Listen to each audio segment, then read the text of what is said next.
What's this little seat you've got?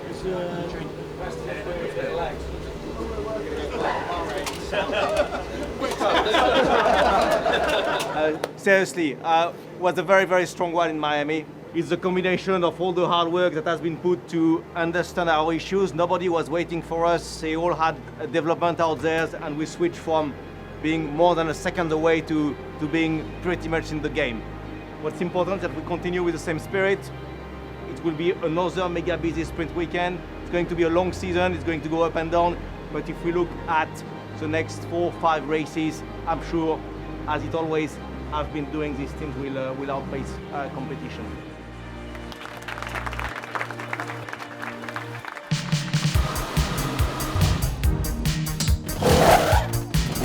Okay, too old for him.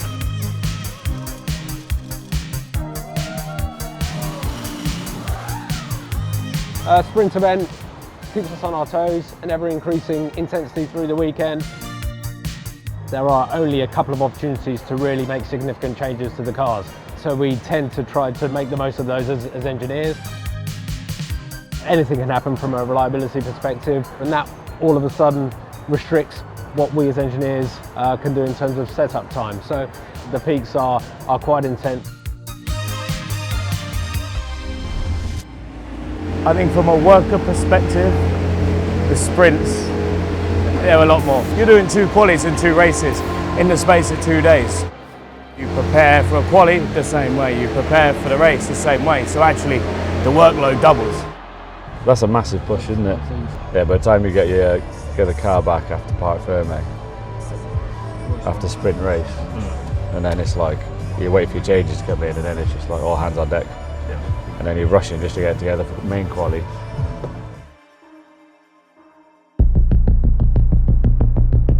Did you see Woody or pits?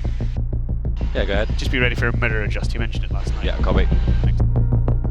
Mikey, GP, can we go down 2 clicks, please? Down -2.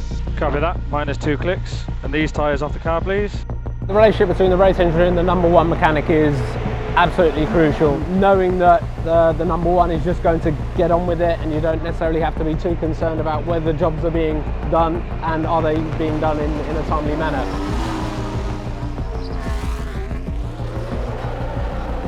The rear end is hopping like crazy. Engine problem. Isack's sort of boxing this lap. Okay, JC, once we're back in, we're going to plug it in with umbilical, where he's going to stay in the car. We're going to try and recover this before qualifying. Copy. Helmets on, please, boys. Helmets on. There's no point messing about. Default to a battery change. Copy that, Paul. Sorry, and thank you very much indeed. Catch you shortly. Obviously, we've only got 2 hours between the end of the sprint to the start of quali. We're trying to dial in a bit of speed, but obviously, yeah, things take time and there's less time, so a bit more money. But hopefully we're all good. It's a process between me, Woody, and then I get to then feed the information out between the boys and try and make some sort of plan going forward to get the car out. You have an idea of what you need to do and the process you need to do to get the car out. Obviously, it's never quite that simple, but you know the big takeaways you need to get done before that car leaves. So you know what you can and can't do, what may have to fall by the wayside jobs-wise, and then get the best result you can after that. They've had a bit of data to look out for the sprint race, and then you often end up taking quite a bit from that. So it's tight at the best times, let alone with a few jokers put in it. How long do you need for fire up? Technically a minute. Copy that.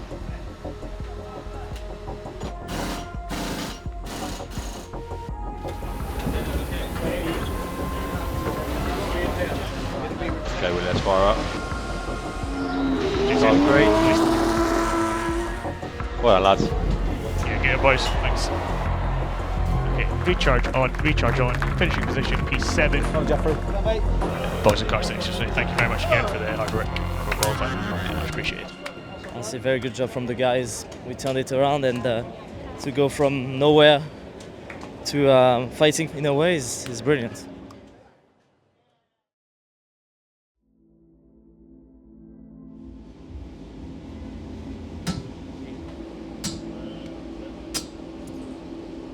Greg's Tyre, Westborough. That's his nickname. I ain't whispered to no tyres. Where did I put? Yeah, what can I say about Greg? I think it's been 10 years. This is my 10th season, I think. So yeah, 10 years with him. And I was a lot more naive, obviously, when I started. So it's good. It's been brilliant working with him as well because he brings you to a level.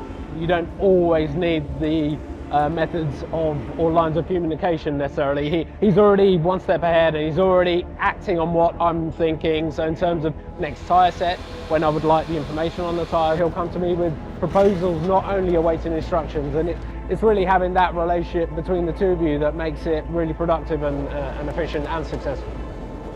Not a step ahead of him, but I try and preempt what he may think, you know.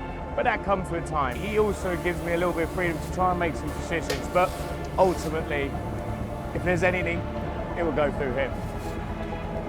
Today, I don't know. Look at the weather. This is what I'm saying. It could be anything.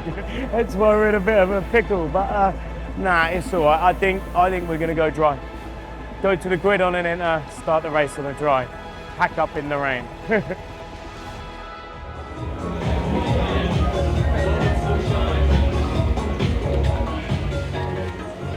Obviously, Red Bull's very well known for having the music on pretty loud with a high, vibrant levels of energy. The office is dynamic, of course, but you know, we wouldn't be able to operate correctly as engineers in a space like that.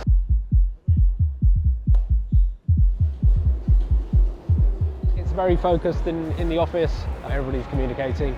A level-headed space. Okay, so it sounds like we're probably in the dry race scenario. For both drivers, the default strategy is a medium-hard one-stop. We can also consider the scrub soft if we've got any data on that or any information that makes us think that would be a better tyre to fit. You walk downstairs, walk through the tunnel, so to speak, and you enter the stage. And as soon as you walk into the garage, you understand the environment change and you feel it immediately. And it's almost like game on, and you switch your focus.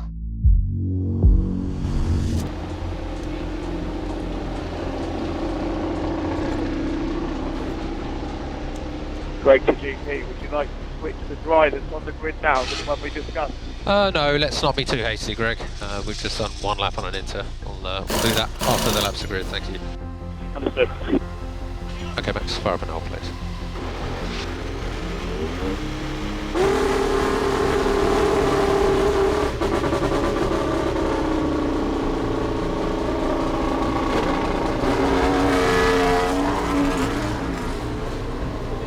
Yeah, ready to check. I think we should switch. Copy that, Max. Box. Switch to slicks, confirm. Greg, it's GP. Could we have 502 on the grid in place of the intermediate tyre, please? Return the inter to the garage. Understood. Understood.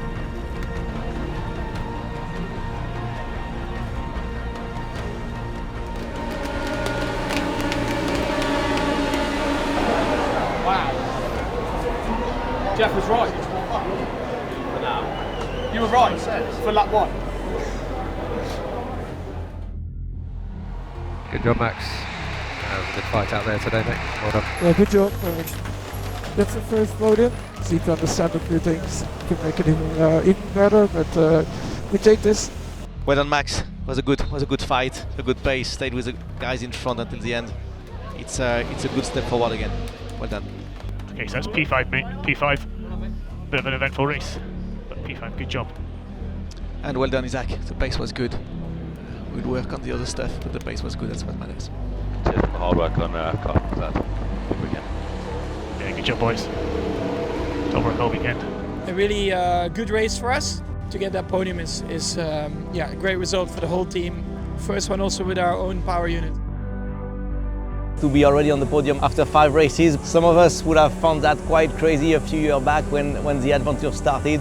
They don't come by luck, they don't come by mistakes. Competition is not waiting for us, and our people have been simply working harder to get us to close that gap.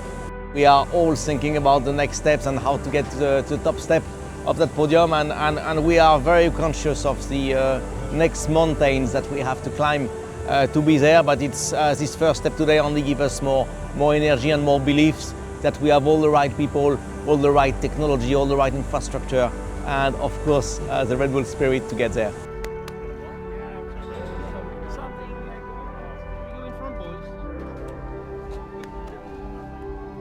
All